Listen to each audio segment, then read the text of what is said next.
ओम शांति। आज शिविर का तीसरा दिन और बहुत सभी लोग अच्छे तरीके से सारे नीति नियमों के साथ आगे बढ़ रहे हैं और वैसे वैसे परिणाम की तरफ भी आगे बढ़ रहे हैं। सर्वप्रथम सत्र की शुरुआत करते हुए परमात्मा शिव बाबा का शुक्रिया, हमारी दीदियों का लाख लाख शुक्रिया, आप सभी पार्टिसिपेट का भी शुक्रिया। और जो हमें अंदर से बल मिलता है, यहाँ पहली बात तो महाराष्ट्र में औरंगाबाद में आते हुए ऐसा लगा ही नहीं कि कोई सत्र करा रहे हैं या लोगों को कुछ लेक्चर्स दे रहे हैं। एक सुंदर तरीके से स्नेह की बाबा जो बात बताते हैं वो स्नेह के धागे से बिल्कुल वैसे बंध गए हैं जैसे एक परिवार के बीच में ही बैठे हैं और ये नॉर्मली बातें कर रहे हैं। और यूँ भी तो मेरा महाराष्ट्र में हर बार जब भी आना हुआ तब मुझे बहुत बेटर फील हुआ कि यहाँ के लोगों के साथ का जो तालमेल, स्नेह का आदान प्रदान और समझदारी, ये सभी कुछ हमारे दिल को छू गई है। तो बार बार महाराष्ट्र में औरंगाबाद में आते रहेंगे। लेकिन आप सभी को बहुत बहुत बधाई। आज हमारे गोपाल भाई बता रहे थे कि आज दूसरा दिन शिविर का है, लेकिन मुझे पहले दिन तो दीदी को पता है कि भूख लगती है ऐसे एक घंटे में लगती है ऐसे बता रहे थे। लेकिन आज उन्होंने वहाँ चेतना फाउंडेशन है, NGO है, वहाँ विज़िट करने गए। बहुत सुंदर और नोबेल एक्टिविटीज़ ये लोग पूरे परिवार के साथ मिलकर कर रहे हैं। बहुत बहुत अच्छी, वेरी इंटेंशन बहुत प्योर और पावरफुल है और हमें भी वहाँ विज़िट करके बहुत अच्छा लगा। तो गोपाल भाई का कहना था कि आज मुझे कुछ उपवास करके भी कुछ अच्छा महसूस हो रहा है। सबसे पहली खुशी तो ये हो रही है कि मैं कर पा रहा हूँ।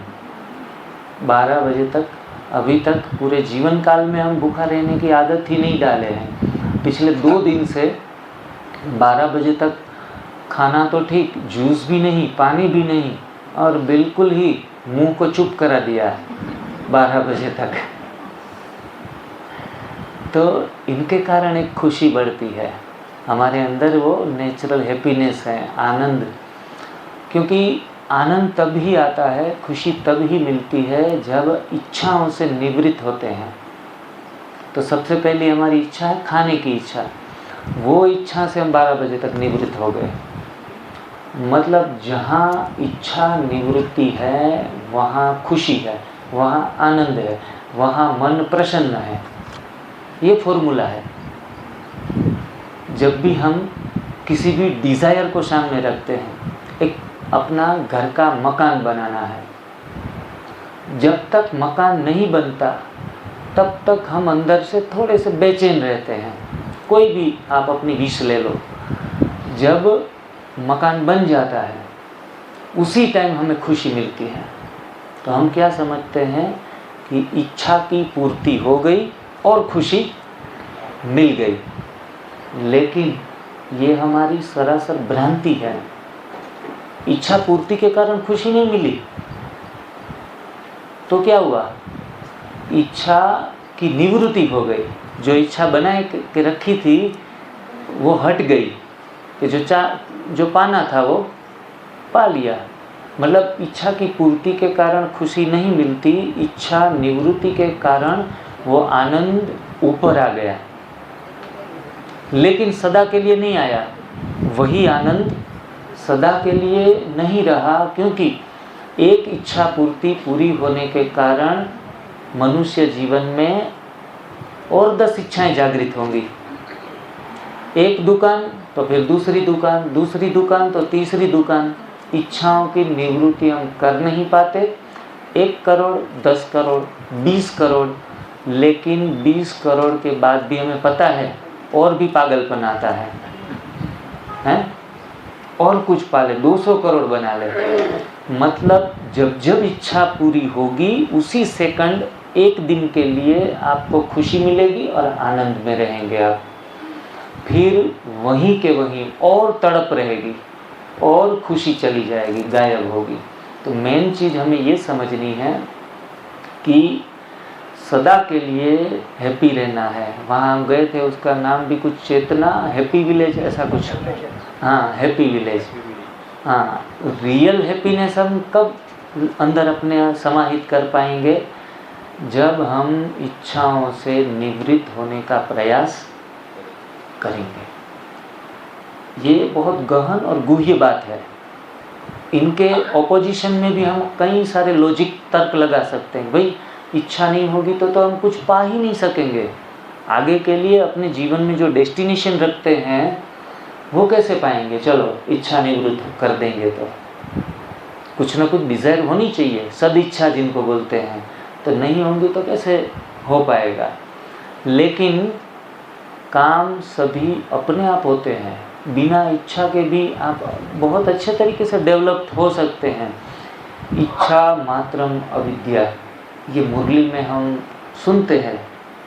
परमात्मा भी खुद आकर कहते हैं कि इच्छा की अविद्या हो। देवताओं को भी बहुत सुख मिलते थे, लेकिन इच्छा मात्रम अविद्या थे, फिर भी सुखी थे, अतीन्द्रिय सुख के झूले में झूलते थे।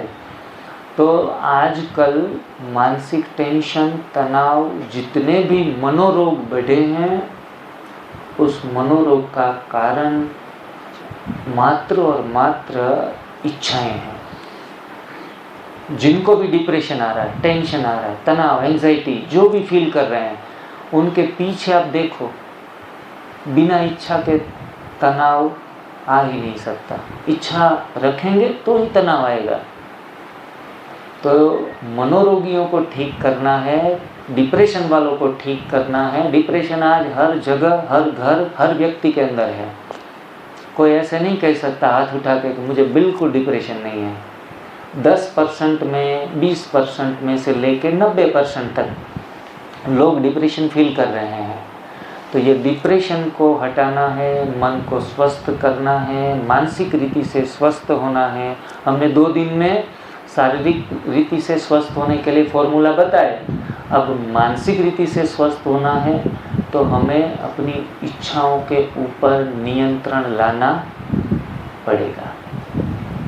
तो फिर तनाव आ ही नहीं सकता। और इच्छाएं हो तो दूसरों को देने की हो। देने की इच्छाएं आपको तनाव से पूर्ण रीति से मुक्त करेगी। तो तप से रोग हटे, शक्ति रहे अपार। तप से रोग हटे, शक्ति रहे अपार। सेवा से तनाव हटे, सेवा से तनाव हटे। सुमिरन से प्रगटे ज्ञान। ये तप सेवा सुमिरन की मैं डेफिनेशन कर रहा हूँ। सुमिरन से ज्ञान प्रगटे और समर्पण से प्रभु प्रगटे। समर्पण से प्रभु प्रगटे तो जीवन का बेड़ा हो जाए पार। तो तप सेवा सुमिरन की ये साधना है। इनको हम ब्रह्मा कुमारी लैंग्वेज में कहेंगे त्याग, तपस्या, सेवा की साधना है जो हर एक साधक कर रहा है। उसके जीवन में ये सारी चीज़ें अपने आप ही, ज्ञान हो, तनाव से मुक्ति हो, शारीरिक स्वास्थ्य हो, सारी चीज़ें, और अंत में प्रभु का प्रगटीकरण, परमात्मा का प्रगटीकरण वो होना ही है। और नहीं हो रहा है तो आपके जीवन में सही अर्थ में तप सेवा सुमिरन नहीं है, त्याग, तपस्या, सेवा नहीं है, तभी जाके आप कहीं फंस गए हैं। तो आज 5 दिवसीय शिविर में स्वचिंतन करने का हमें मौका मिलता है। खुद को ही चेकिंग करते हैं। उसमें रामचरितमानस में एक चौपाई है कि कर ही पाप पावे दुख, कर ही पाप पावे दुख, रोग, शोक, भय, वियोग। ये चारों प्रकार की जो भी हमें पीड़ाएं आती है, रोग के स्वरूप में, शोक के स्वरूप में, रोग, शोक, भय के स्वरूप में, और चौथा रोग, शोक, भय और वियोग। ये चारों प्रकार के दुख हैं। उसमें कम से कम दुख है रोगों का।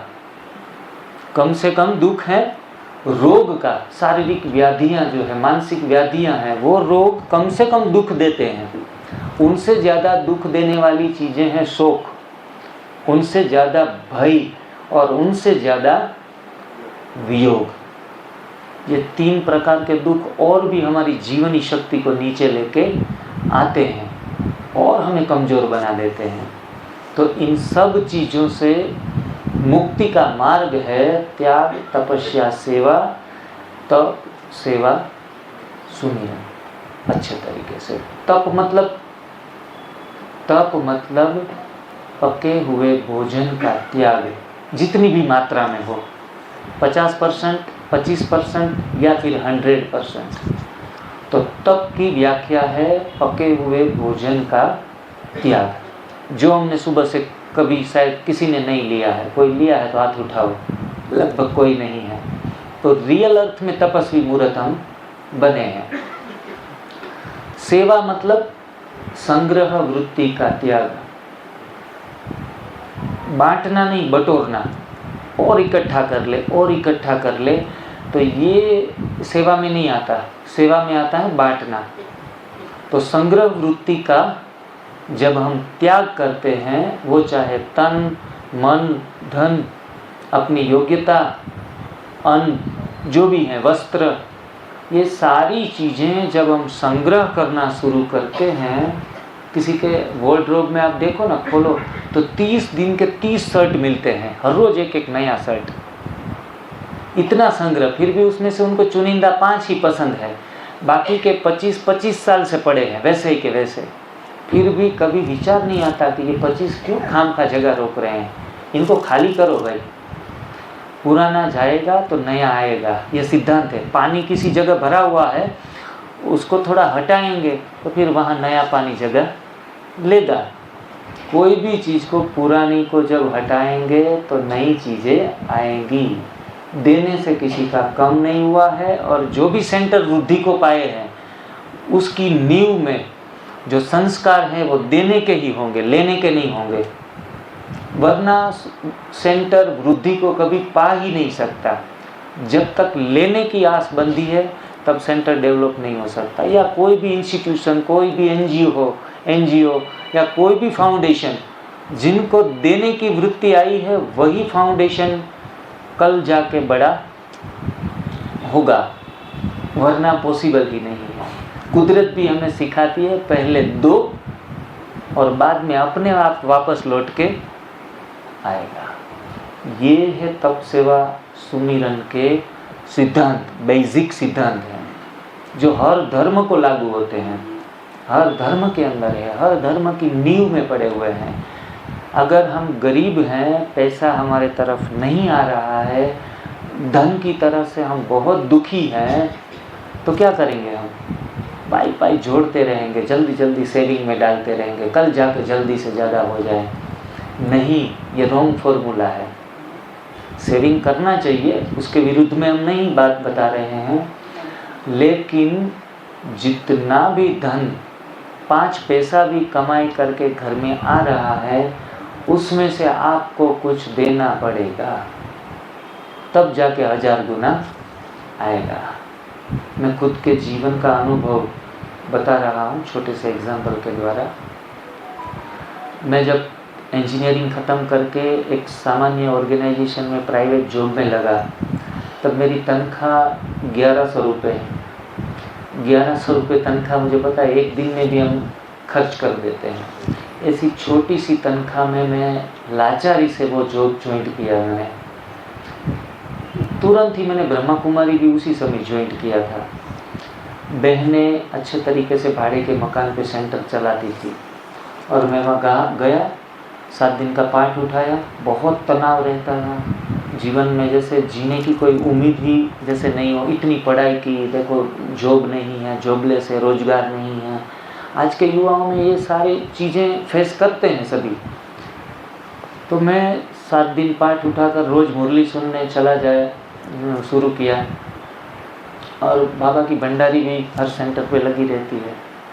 मैंने कहा, बाबा, पहले मेरी प्रार्थना ये थी, आप सुन लीजिए, बाबा मेरा 10,000 पगार कर दो, मैं उनमें से आपको 1,000 दूंगा हर महीने।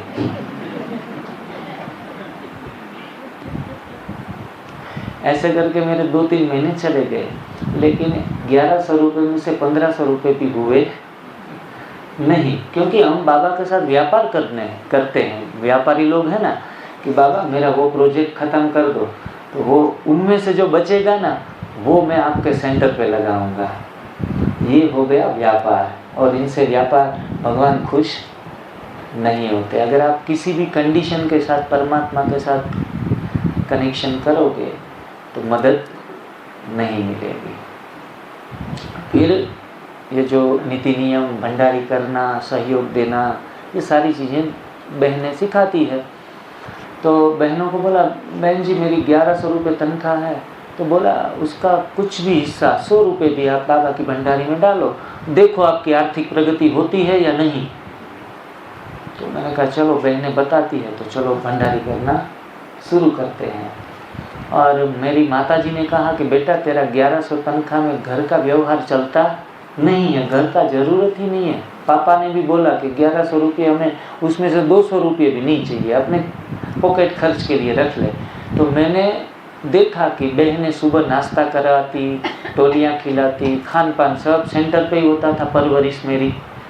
तो मैंने कहा ये पूरा पगार बाबा की भंडारी में, 1100 रुपये सीधे भंडारी में डाल दिए कि चलो 100 रुपये देने से 1000 गुना आएगा, तो पूरा स्वाहा हो जाते हैं 100%।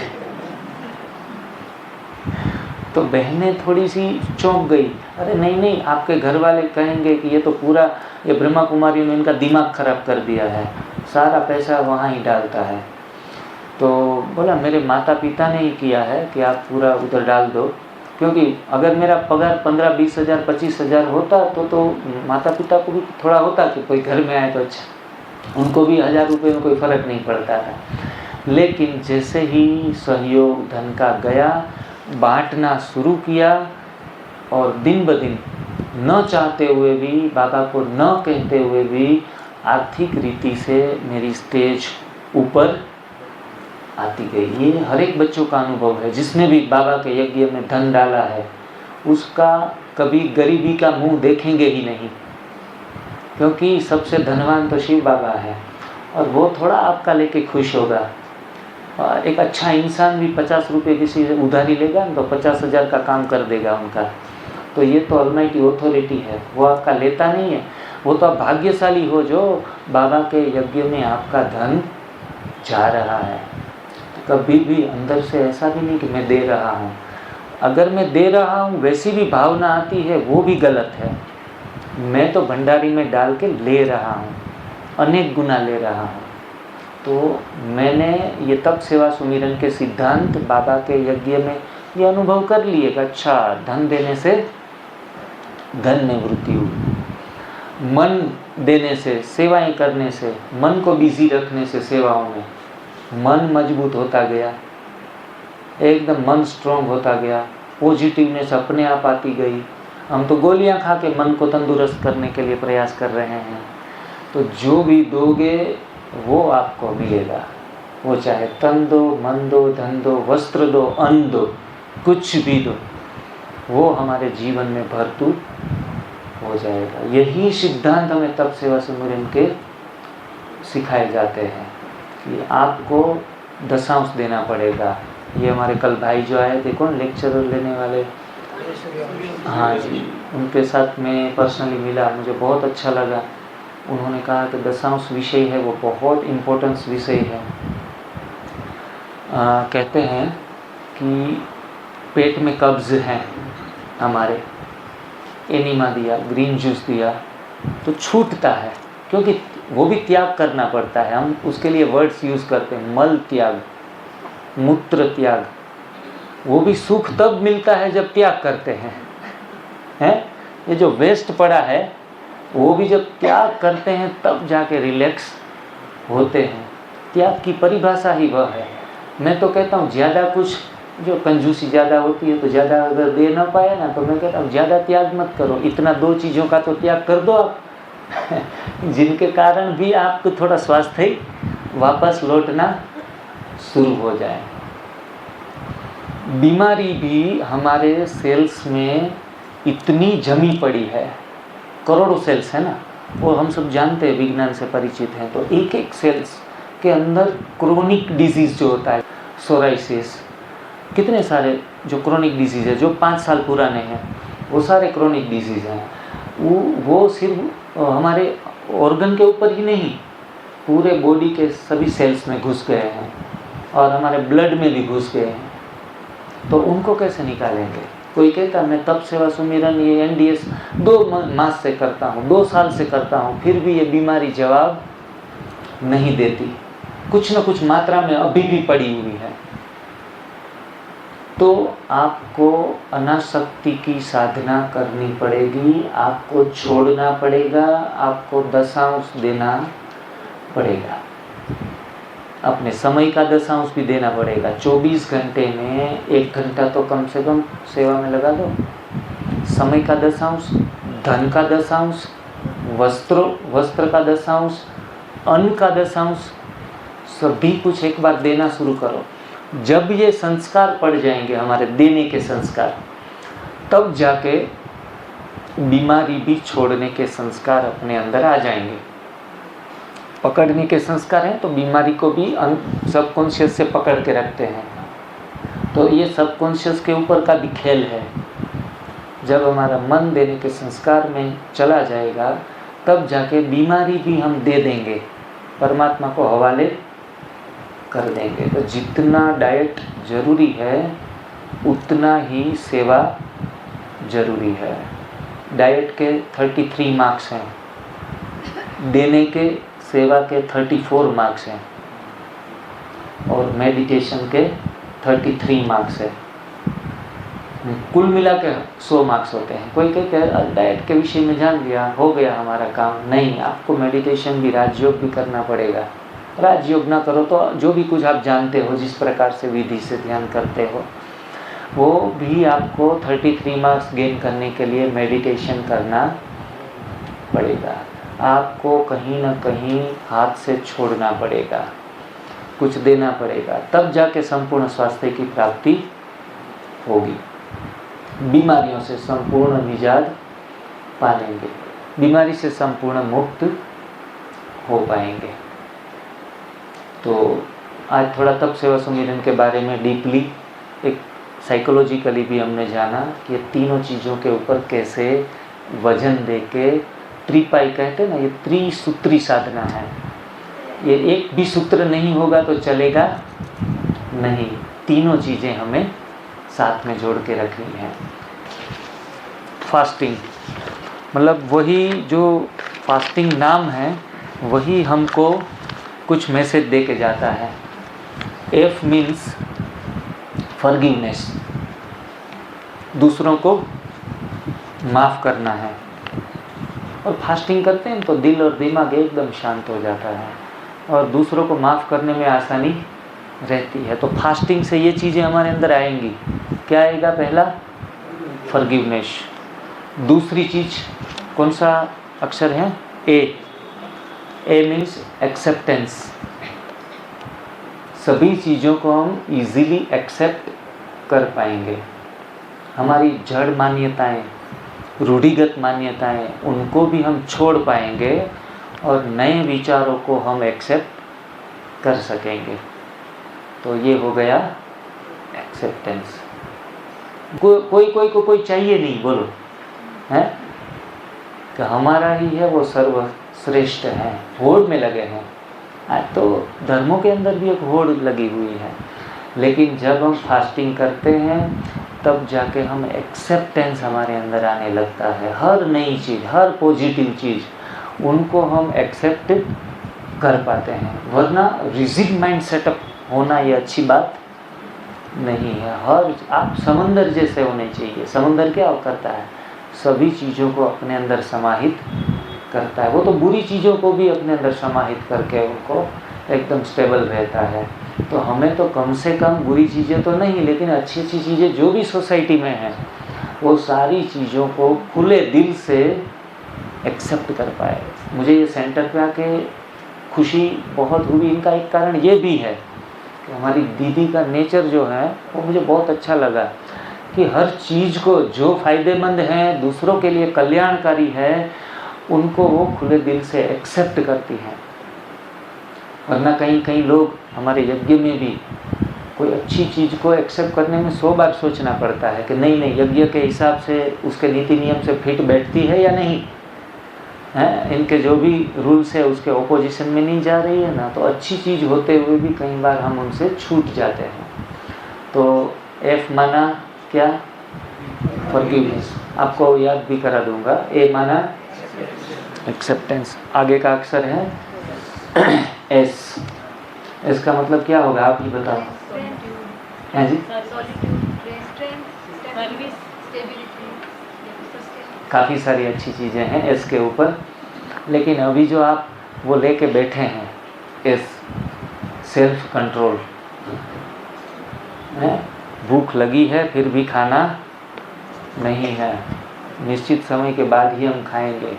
अपने आप को हील करना है तो सेल्फ कंट्रोल करना पड़ेगा। तो सिर्फ खाने के विषय में सेल्फ कंट्रोल नहीं आ रहा है, सब चीज़ों में आ रहा है।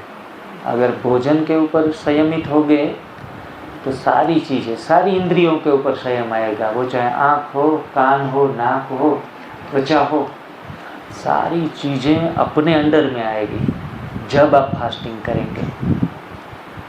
नेचुरली ही एक्सेप्ट करेंगे कि नहीं, मेरे को फास्टिंग करना है, जिनके कारण मैं स्वराज्य अधिकारी रियल में बनूं।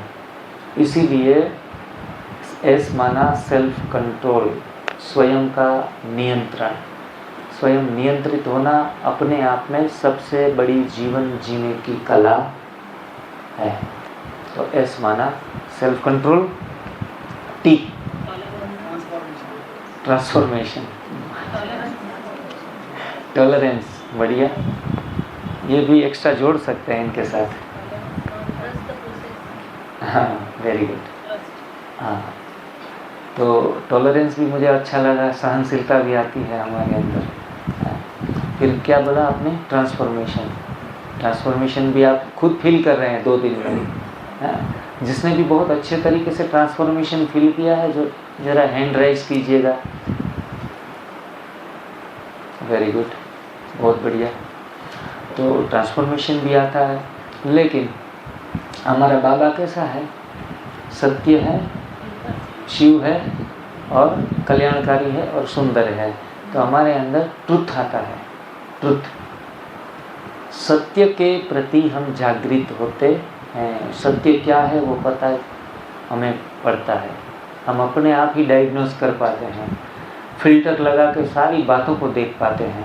ट्रुथ, सत्य क्या है और असत्य क्या है। अब तक हम समझते थे कि गरिष्ठ भोजन खाना ये सत्य है, अच्छे हम सेहत बनेगी, लेकिन था असत्य। जानते थे कि वो सत्य है, गरिष्ठ भोजन पेट दबा के खाना। हमारे एक भाई थे, पुराने 40 साल पुराने एक वरिष्ठ भाई, बहुत पालना करते थे। मैं जब वहाँ उनके सेंटर पे गया तो मैंने भोजन लिया। सुबह तक एनडीएस नहीं करता था, थोड़ा नाश्ता कर रहा था। तो बोला, अरे जिग्नेश भाई, इतना हल्का फुल्का नाश्ता करते हो आप, थोड़ा और लो। पालना बहुत देते थे। और मैंने लिया, दूसरी बार लिया, फिर तीसरी बार रख दिया खाना, तीसरी बार भी खा लिया। मैंने कहा अभी बस। हाँ, नहीं, मैं आपको खिलाऊंगा। मैंने कहा कब तक खिलाओगे? बोला पसीना जब छूट जाए ना तब तक खाना है। अच्छा। कोई हम देखते हैं खाने में इतने मशगूल होते हैं कि पसीना छूटता जा रहा है, फिर भी खाते जा रहे हैं, इतनी मेहनत लगाते हैं खाने में। तो ये हम समझते, वो भाई प्यार था हमारे प्रति, स्नेह था। उनको लगा जिग्नेश भाई बहुत लंबे समय के बाद पकड़ में आया है, उनको इतनी पालना देंगे कि उनके अंदर जोश भर देंगे, उनको थोड़ा मोटा बना देंगे, अच्छा मजबूत बना देंगे। तो और भी खिलाए जा रहे थे। तो इतना खाने के बाद बोलता है, सुबह का सच्चा, जितना खाओ उतना खा लो, भरपेट खा लो। और हमारे दादा परदादा सभी बोलते थे कि पसीना छूट न जाए तब तक खाते रहना है। और मैं पालना भी सभी को ऐसे ही देता हूँ। और ये था असत्य। खाने में शक्ति है, खाने में स्वास्थ्य ही है, ये असत्य था। तो फास्टिंग करते हैं ना, तो ये टी माना ट्रुथ हमें पता चलता है कि अरे भाई ये तो बेकार के गलत मार्ग के ऊपर गलत दिशा में जा रहे थे, ये खाने में शक्ति नहीं है। बच्चों को माँ स्कूल पे जब भेजती है तो ले बेटा खा ले खा ले खा ले, हमारे गोपाल शास्त्री जी बोलते हैं ले खा ले, ऐसे करके मुंह में निवाला डालते हैं। और बच्चा खाना भी नहीं चाहता, फिर भी हम खिलाते हैं, ज़बरदस्ती खिलाते हैं। और बच्चा किसी का भी, माताएं सब बैठी हैं, किसी के भी बच्चे ने जब छोटा था तभी कभी भी दूध की डिमांड नहीं की, हमने ज़बरदस्ती दूध पिलाया है।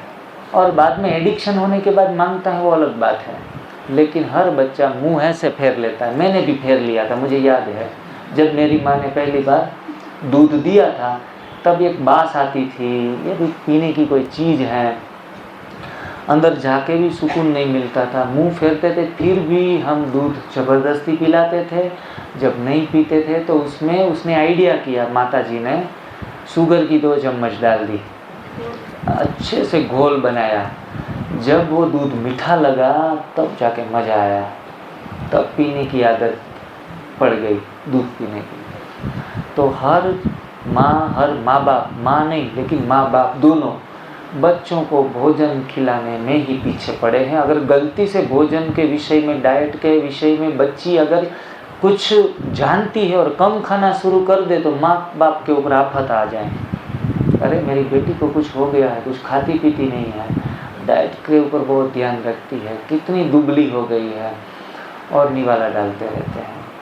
देखो पहली एक नियम है न्यू डाइट सिस्टम का कि कभी भी ज़्यादा किसी को खाने में आग्रह करना नहीं है। हाँ, रख देना है प्लेट सामने कि आपको जितना भी अच्छा लगे, सूट करे, उतना दूसरी बार ले लो, तीसरी बार ले लो, हो सके तो 5 बार ले लो, कोई मना नहीं है। लेकिन किसी को मुख में निवाला डालने की आदत, एक आध बार मेहमान आते हैं तो आग्रह करना हमारा फ़र्ज है, आतिथ्य भाव है, तो वो प्यार से करना है कि चाहिए तो अवश्य ले लेना। लेकिन ज़बरदस्ती किसी को नहीं करनी है कि लेना पड़ेगा, उसको शर्माना नहीं है, ये असत्य है। सत्य तो ये है कि जब गाय अपने बछड़े को जब खाना खाता है तो कभी भी हमने, आपने देखा हो तो बताओ, सींग लगाया हो तो ले खा ले किया, अपने बच्चे को भी सींग लगा के भी खाना नहीं खिलाती है। कोई भी पशु पंखी कहाँ भी आप देख लो। और जो पक्षियों के बच्चे छोटे छोटे होते हैं, जब उनका मुंह खुलता है, जब वो दुनिया देखते हैं, तभी उसी समय उनकी माँ उनको बाहर से कुछ खाना लेके उसकी चोंच में डालती है। जब बच्चे थोड़े से बड़े हो जाए, थोड़े से पंख लग जाए उनको, तब ये सीन हमने कहीं देखा नहीं है। मतलब जहाँ भी सृष्टि में दृष्टि करो, कोई भी माँ बाप अपने बच्चों को ज़बरदस्ती खिलाते नहीं है। ऐसी ऐसी छोटी छोटी बातें भी हमें सीखनी है। बच्चे को खाया कि ना खाया वो मत पूछो, वो गया कि नहीं गया वो देखो, पेट साफ करने के लिए गया कि नहीं गया वो देखो। हमारा एक भांजा है, आधे घंटे के लिए टॉयलेट में बैठा रहता है। तो मैं मेरी बहन को बोला, ये आधा आधा घंटा क्या करता है? तो ये लाइब्रेरी बनाकर बैठ जाता है। बोला उनको तो उनकी रूटीन है आधा घंटा टॉयलेट में बैठना। क्यों? रात को पिज़्ज़ा का ऑर्डर करता है, बर्गर का ऑर्डर करता है, रोटियां, वो जो न टूटने वाली रोटियां आती है उनको क्या बोलते हैं, तंदूरी रोटी, वो रोटी, ये रोटी ऑनलाइन ऑर्डर करवा कर खाता है और बड़े मज़े से खाता है और आराम से मोबाइल लेके बैठ जाता है। उनका टाइम पास भी हो जाता है और जोर लगा के हैसा ऐसे सुबह से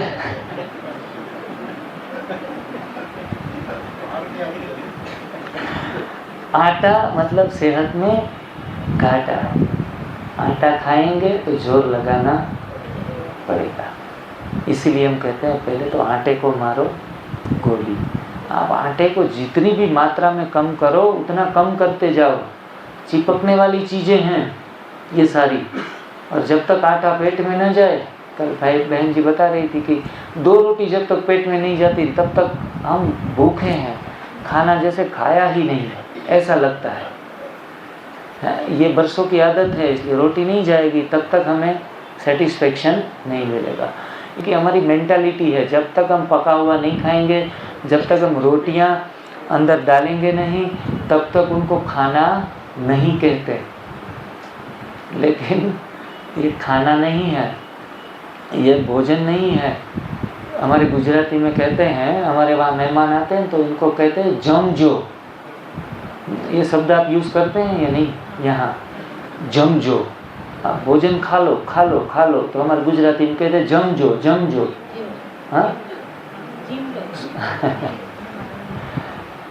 भोजन को खाना कहते हैं, हम वहाँ आग्रह बस कहते हैं जमजो। तो जम मतलब यमराज, यमराज को भी जम कहते हैं। जो मतलब देखना, जो मतलब देखना, जम मतलब यमराज। तो निवाला देते देते बोलते हैं जम जो जम जो जम जो। किसको देखना है? यमराज को देखो, यमराज को देखो, यमराज को देखो। ज्यादा खाएंगे तो क्या करेंगे? यमराज को ही देखेंगे। जल्दी से यमराज आपकी वेट करता होगा कि आजा बेटा आजा आजा, जल्दी से आजा। जो कम खाते हैं वो लंबा आयु भोगते हैं, जो ज़्यादा खाते हैं वो जल्दी से रफू चक्कर हो जाते हैं। हमने कितना खाया? 100 साल का दाना पानी 25 साल में खा लिया। 100 साल का दाना पानी जितना खाना चाहिए उतना 25 साल में खा लेते हैं। और फिर आज पूरी सोसाइटी में 25 साल के लोग भी हार्ट पेशेंट है, जसलोक में दाखिल हैं और उनको पैरालाइज हो रहा है, उनको हाई शुगर रह रहा है, हाई बीपी रह रहा है। मोटे तो इतने तगड़े हो जाते हैं, 125 kg के, 150 kg के। इतना 3 करोड़ लोग थे 1990 में। 1990 में पूरे भारत में मोटे लोग सिर्फ 3 करोड़ थे। लेकिन हमारा जो डाइट सिस्टम है, और ख़ास करके जब से junk food, fast food, oil और घी ये सारे ऐड हो गए, 2024 के रिपोर्ट आप देखिएगा, 35 करोड़ मोटे लोग हो गए। 3 करोड़ से 35 करोड़। एक गांव, एक सिटी में मैं शिविर करवाने गया। जितने भी शिविरार्थी थे सबके पेट आगे आए थे। मैंने कहा कमाल है, सबके पेट आगे हैं, डाइनिंग टेबल की ज़रूरत ही नहीं पड़े। पूरा दोपहर का कच्चा लंच भी अपने पेट के ऊपर रख ले तो चलता है। लेकिन उस शहर में खाने का तरीका ही कुछ ऐसा था। जब बाहर साइट सीन में बाहर घूमने जाएं तो हर लोग मोटे पेट से ही घूम रहे हैं, 90 लोग 100 में से। अच्छा, जहाँ जिस प्रकार का भोजन होता है उसी प्रकार से रोगों की बढ़ोतरी होती है। और मैं तो कहता हूँ कि heavy weight is a entry gate of all disease. अगर आप मोटे हो रहे हो तो बीमारी को वेलकम करने के लिए तैयार हो। आपके गेट खुल रहे हैं सभी बीमारियों के लिए। तो मोटापा को तो पहले से किल करना है। और मोटापा किल यही एनडीएस से तो होता है।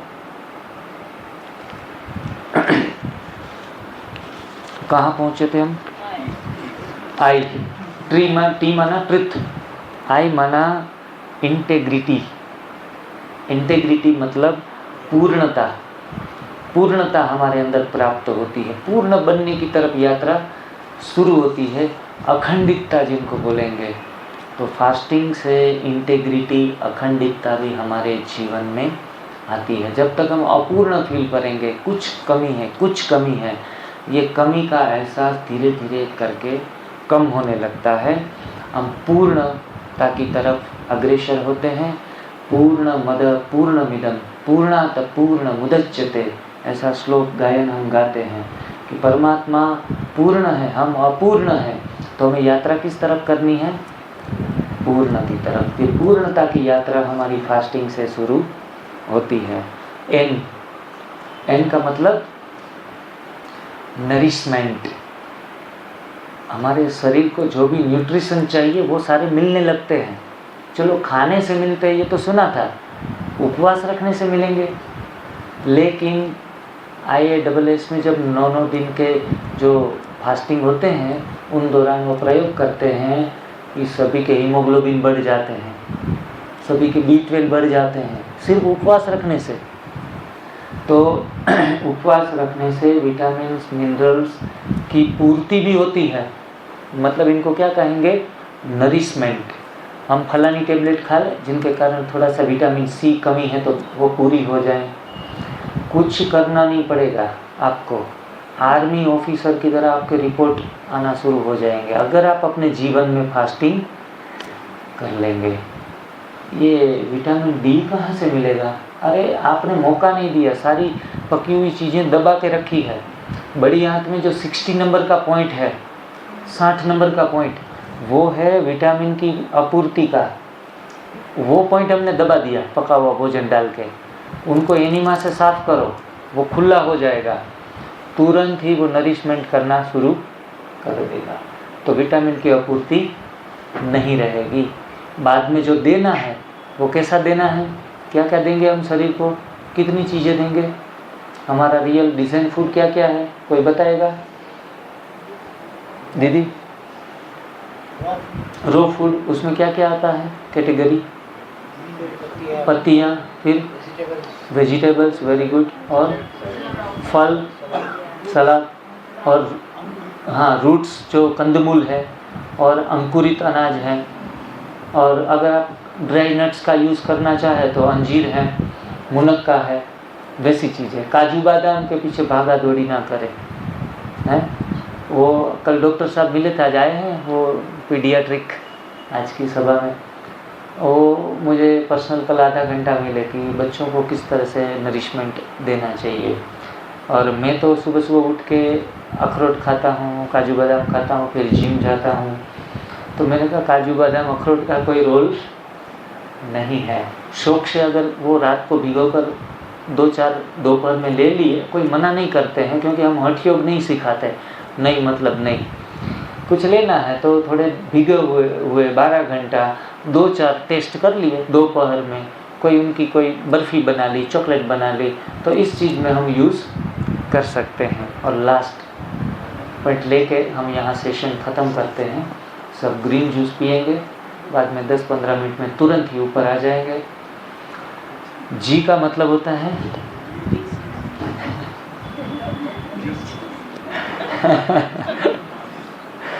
अभी ग्रीन जूस पीने जा रहे हैं ना, तो जी का मतलब है ग्रीन जूस।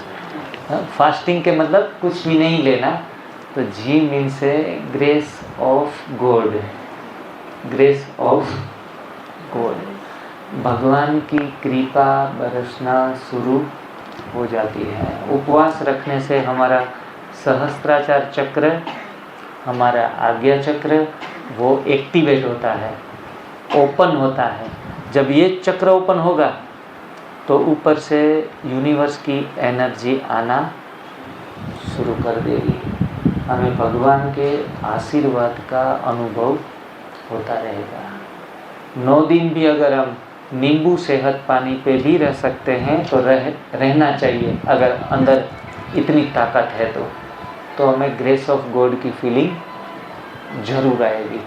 वो वाइब्रेशन हम फील कर पाएंगे कि नहीं, रियल में हम भीतर की यात्रा में चले गए हैं और परमात्मा की ये शांति की किरणें जो हमारी विद्या दीदी हमें ड्रिल कराती है कि वही शांति की किरणें हमारे अंदर समाहित हो रही है, वो अच्छी तरीके से हम फील कर पा रहे हैं। शांति, मास्टर शांति के सागर बन रहे हैं, वो रियल में ही हम अनुभव कर पाएंगे। आप भी अच्छे कमेंटेटर हो सकते हैं योग के, जब जाके आप फास्टिंग अच्छे तरीके से करने लगेगी, हमारी अंदरूनी सभी शक्तियाँ जागृत होने लगेगी।